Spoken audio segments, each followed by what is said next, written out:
Dear Sir or Madam, I am a prince from Nigeria. Your help would be very appreciated. I want to transfer all my fortune outside of Nigeria due to a frozen account. If you could be so kind and transfer a small sum of $3,500 to my account, I'd be able to unfreeze my account and transfer my money outside of Nigeria. To repay your kindness, I will send you $1 million to your account. It's a scam, right? You know it. I know it. You know, this year that scam will still rake in more than $700,000 in the United States alone. That's according to a 2019 report by ADT Security Services. That's ridiculous. Who are these most gullible of gullibles? But in a recent newsletter, Jeremy Enns notes it may well be the absurdity of the scam that makes it successful. It may be designed to look fishy, to weed out all except the most gullible. Well, what if unintentionally you were running a version of the Nigerian prince scam? Huh? We cut corners a lot, right? We post the same social media content to 4 or 5 different platforms. We throw in as many hashtags as allowable. We stuff the headers with keywords. And we think we're being strategic. We cut corners. I do it too. And you know it when you see someone else doing it, mailing in the effort. So why do we do it? Today on Stories and Strategies, how cutting corners might be leaving us with an audience made up only of those not savvy enough to spot the scam.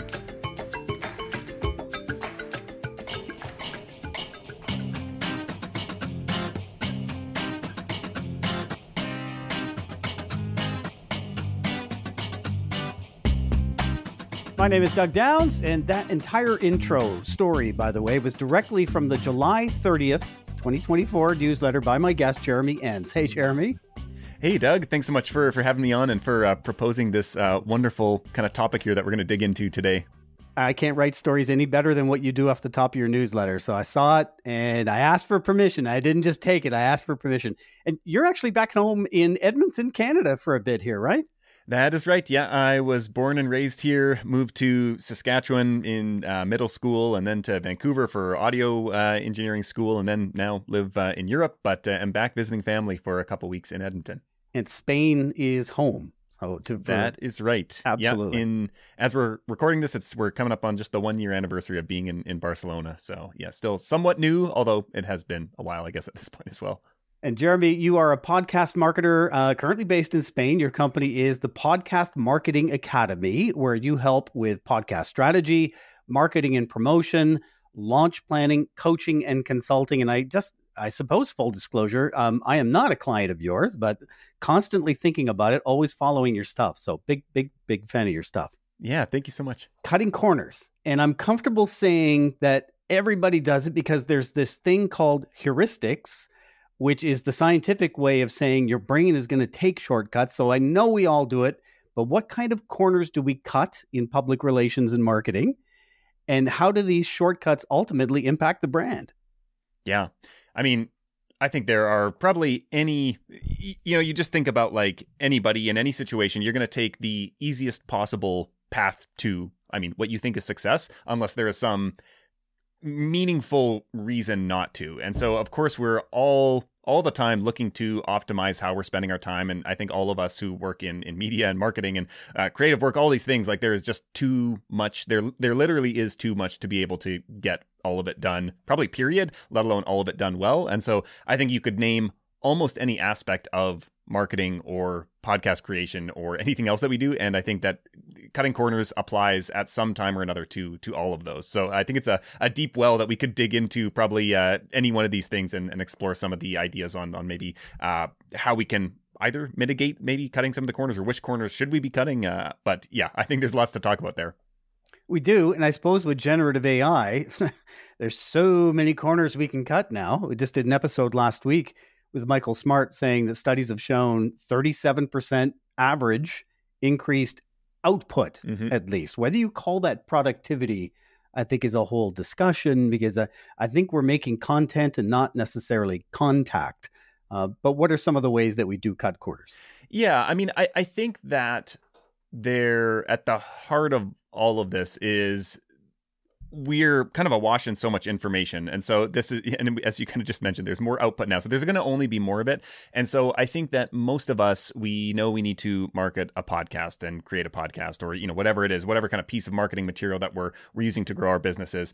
And even, you know, podcasts themselves or any content channel, I think we get into that and we think that this is a quick fix for getting more clients, more customers, growing our brand awareness, you know, whatever that might be, that the goals are. Just more stuff. More stuff. Yeah. And I think that what we're lacking that is the root cause of the cutting corners is any kind of discernment or clarity on like what actually matters. And it's kind of like you could take any one of these things, can be done well and be effective, but they're not going to work equally for everyone. And a lot of that comes back to like, what are your specific goals around whatever the work that you're doing is, and what are your unique talents and skills and all of these things, like what is your audience receptive to? And so I think where we need to start is looking at this kind of like, what can I do better than other people? Like if I bring my full self to this task, let's say that I have an innate skill for storytelling, which is something that, you know, personally, I think I do. It's something that is innate, but also has been developed. And I think, okay, for me, this is something that a lot of people are going to try to cut corners on storytelling. So that's something where,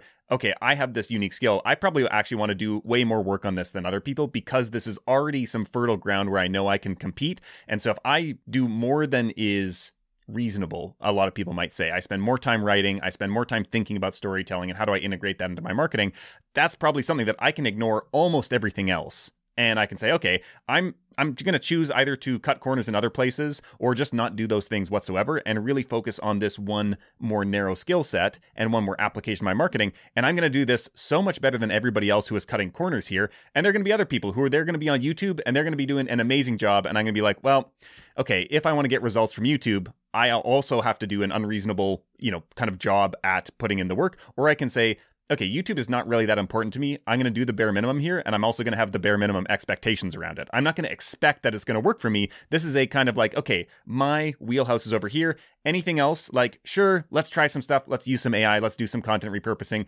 But this is a lottery ticket, and like maybe something takes off there. Probably it won't. And so then I have to just like align my expectations with the work that I'm willing to put into it. That's perfect because that's audience research. It's having key performance indicators. I can understand how is my success or lack of success possibly impacting my goals and the strategies that I'm trying to impact. In reality, cutting corners, sometimes it's laziness for sure, and I'm guilty of it just as much as anybody else. But to take that deep breath, to slow down, it's hard because I mean, I'm overworked. I had 6 meetings today, and from each meeting, I had some work. And now I go back to my desk, and I barely have, I've got an onslaught of email in the 2 hours, 3 hours I've got left at work. How am I supposed to not cut corners? I'm just trying to find a sharper knife. Yeah. There's this quote. I can't remember who the original person who said it is, but I heard it from Morgan Housel, who's a writer that I really like. And I think it was on the podcast How I Write, but with David Perel.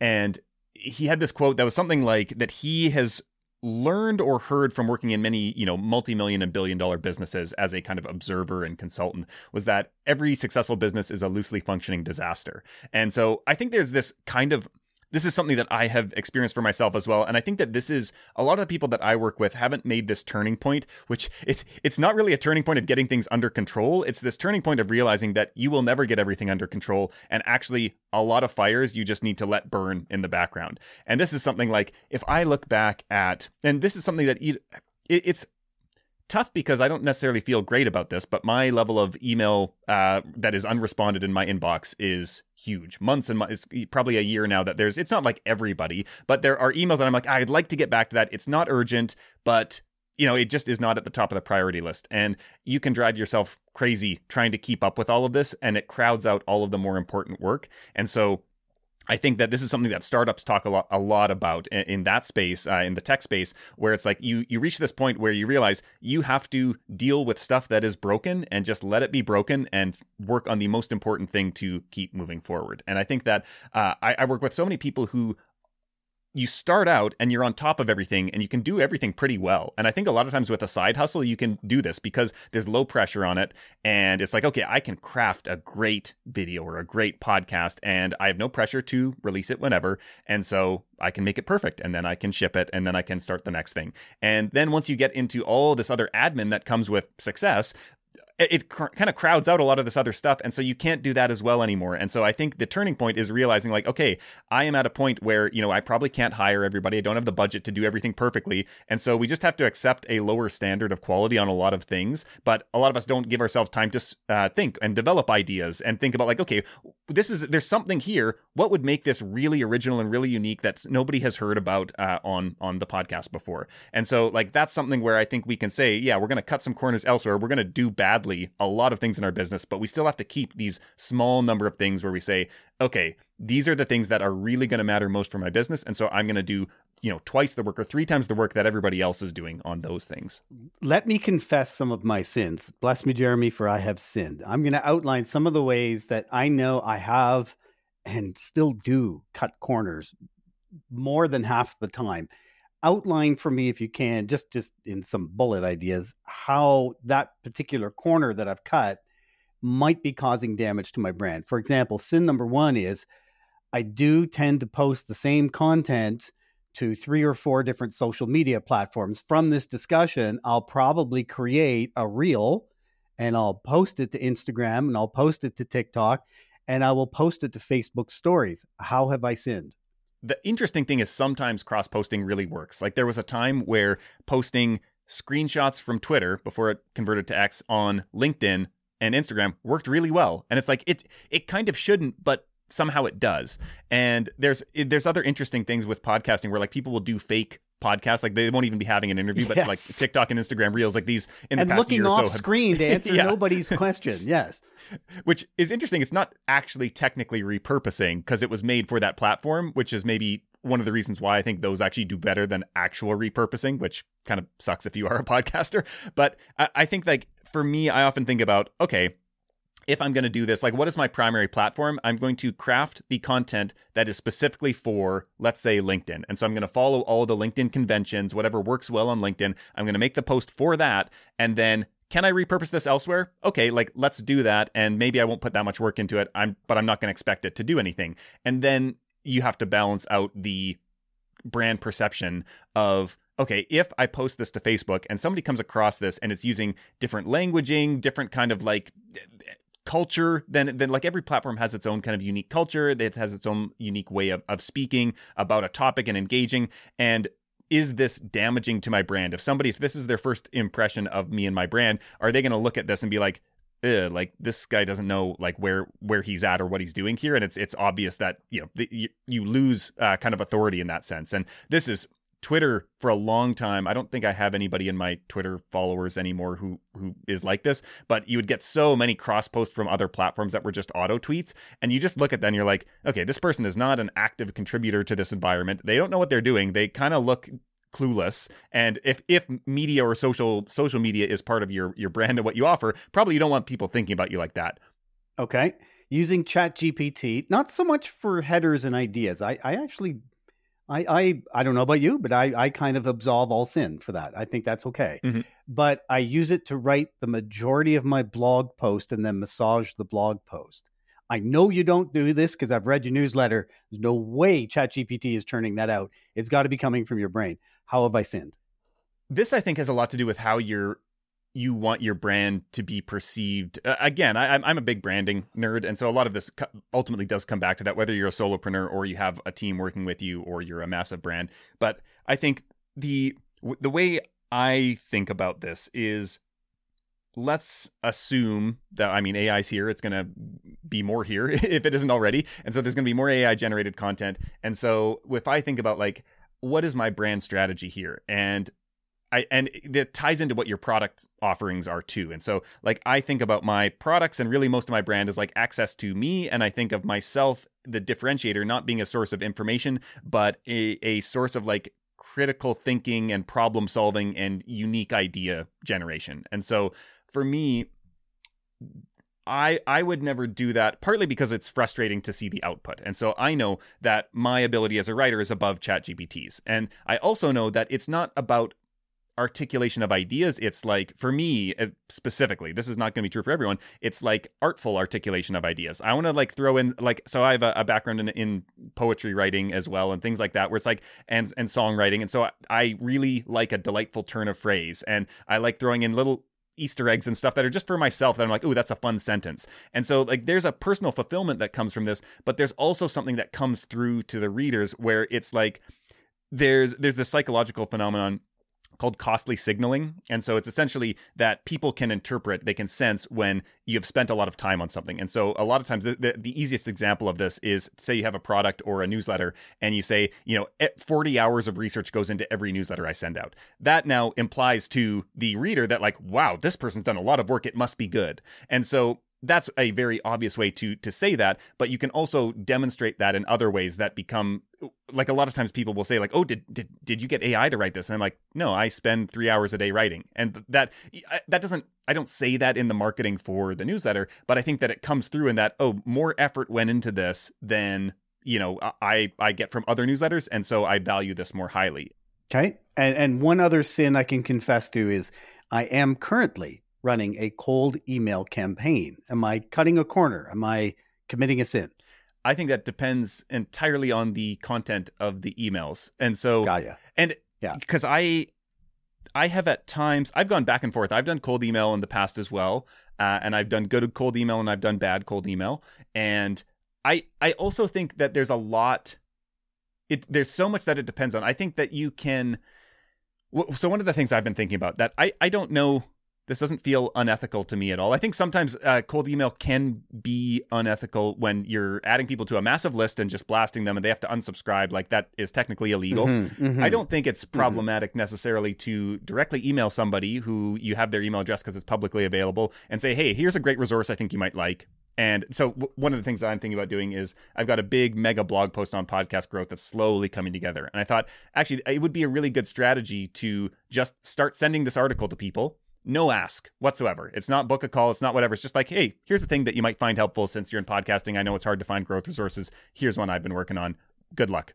and that's it. And I've actually seen some results from other campaigns that people have run in cold email that actually not having a call to action works better and it starts more conversations because it's the opposite of what most people get. And so it feels more generous. It feels like people still know that what this is, but it's just, you're actually pleased that you didn't just get pitched to without any offer. And it's surprising, especially for people who are in marketing. You get a cold email, you're like, okay, what's the pitch going to be? I'm not going to jump on a call. And then you're like, wait, where's the ask? What's going on here? And it almost like confounds you a little bit. And so that's something that I think is a great cold email campaign. And I think there's many versions of it. And so again, I think it depends, like, how will people, a lot of times it comes back to me and thinking like, if this is somebody's first impression with me, am I digging myself a hole with this that I'm then going to have to climb out of? Or is this kind of at worst neutral that they can be like, ignore that email and or check out the resource or whatever, or they can be like, oh, this is great. Can we talk more, and further the conversation? Yeah, break the pattern is another heuristic. So that's a great idea. Last question. If I'm leading a marketing team or a public relations team, how can I detect that my team has started to cut corners? One thing that bursts to mind is spelling mistakes. That right away, I know the mentality of the team is they're pushing through too fast. Yeah. I mean, this definitely depends on what the company culture or like standard of quality is. And so I think that a lot of times, I mean, you'll certainly potentially hear from clients if you're cutting corners, especially longtime clients. If the quality dips, then it's there's going to be an obvious indicator that you're getting angry emails. But I think internally, I think there is, depending on how you work together, I think that there can be like monitoring the conversation, and a lot of times like there'll be like joking about ChatGPT or whatever the corner that is being cut might be.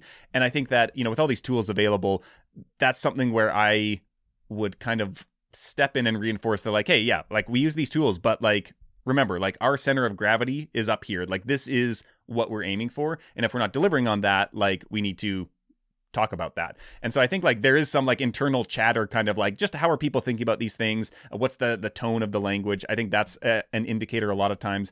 I think also just like addressing when people come in, either when you start using a new tool or, in the hiring and onboarding process is the biggest point of leverage, where you kind of set that like, okay, like this is okay. And like we use these tools for these things, but we always need to make sure that we're hitting, this benchmark. And so having some way to detect that is important as well. And I think a lot of times when people are coming onto a team, they don't have that intuitive sense. And so you might be able to look at a piece of content and be like, okay, this isn't meeting the bar, but to be able to explain like why it isn't, I think that is important when people first start working for you, but also then having, occasional resets. Or I would even think about like, team. This is actually a really good one that would be useful for a team of content kind of specialists, is doing, I don't know, monthly or quarterly audits or teardowns. And it's like at random, every quarter, every month, we sit down and we look at some of the content we produce for our clients. And we as a team say like, okay, so what was going on in this one here? What's the thought process? And these could be good examples, bad examples, but that adds this level of,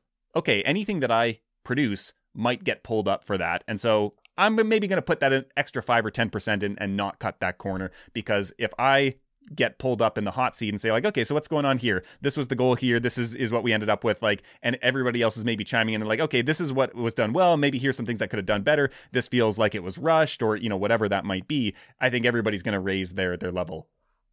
And putting that extra effort in, which I know you do for your newsletter, because I can read it every single time. This conversation feels like one I've had 1,000 times with you, and yet you and I have talked maybe twice, yep, right? The whole time that I've known you. Do you see the benefit from it? Is it worth putting in the extra effort? That's basically what I'm asking. So yes, but I think it's not necessarily a short-term thing. I think that it builds over months, or you could think about it in terms of timescale or in terms of number of interactions that somebody has with you.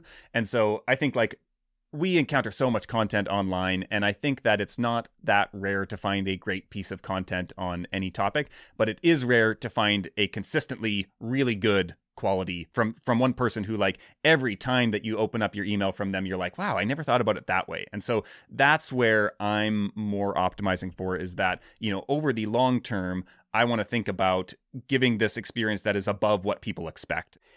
It feels like I get to spend time with you every morning when I read your newsletter, but thank you for your time again today. Yeah, thank you so much for having me, Doug.